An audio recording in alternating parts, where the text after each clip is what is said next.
আলহামদুলিল্লাহ, প্রায় 10 দিনের মতো ডাল কাটলাম। মানে সিজনের তো পেয়ারা বেশি আসে, সব পেয়ারা যদি নেওয়া হয় আনসিজনে যায় পেয়ারা পাওয়া যাবে না। তা আগালের ডাল যেগুলো থাকে মাথায় ওগুলো কেটে দেওয়া হচ্ছে। এগুলো আবার নতুন কুশি বের হয়ে আনসিজনে পেয়ারা আসবে।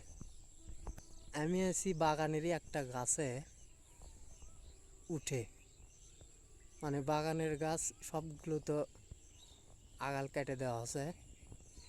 ওটার মতো পজিশন কম গাছেরই আছে, কিন্তু গেটের কাছে একটা গাছ এত বড় হচ্ছে, যদিও এটা কেটে ফেলে দিতে চাইলাম, কিন্তু কি যেন মনে হলো যে থাক, এটা উঠবো না মাঝে মধ্যে, এই জন্য রেখে দিলাম। সেই গাছতে উঠছি, উঠে বাগানের উপর দিক একদম সুন্দরভাবে দেখা যাচ্ছে। এই যে সামনে কয়েকটা গাছে আগালে পেয়ারা আছে, দেখে 4-5টা গাছ আগাল কয়টা কাটা যায়নি, সেই জন্য ওই পিছনের ওইগুলো দেখতে একটু সমস্যা হচ্ছে। তাছাড়া সব গাছের আগাল প্রায় সমান। পেয়ারা যখন আবার ধরবে বা কুশি মারবে, তখন এই গাছে উঠে দেখলে আমার বিশ্বাস আরও সুন্দর লাগবে দেখতে। তখন দেখতে আগাল কাটা পড়ছে তো তেমন ভালো লাগছে না, তো যখন নতুন কুশি বের হবে, পেয়ারা পলিথিন হবে, আরও সুন্দর লাগবে দেখতে। এখানে উঠে এই গাছটা রেখে দেবো, যদি মন এইরকমই থাকে এখন যেরকম আছে, এই গাছটা রেখে দেবো।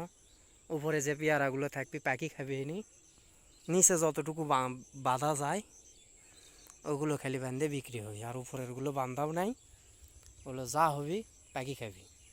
আর এটাতে আমি মাঝে মধ্যে উঠবো, আর যদি পারি যে ডালগুলো কলম করা হবে, বেশি ডাল যেগুলো হবে, যেহেতু গাছ এটা রাখা হলো খালি ডালই হবে, যেগুলো সব ডাল কলম করা যাবে, সব ডাল কলম করা যাবে।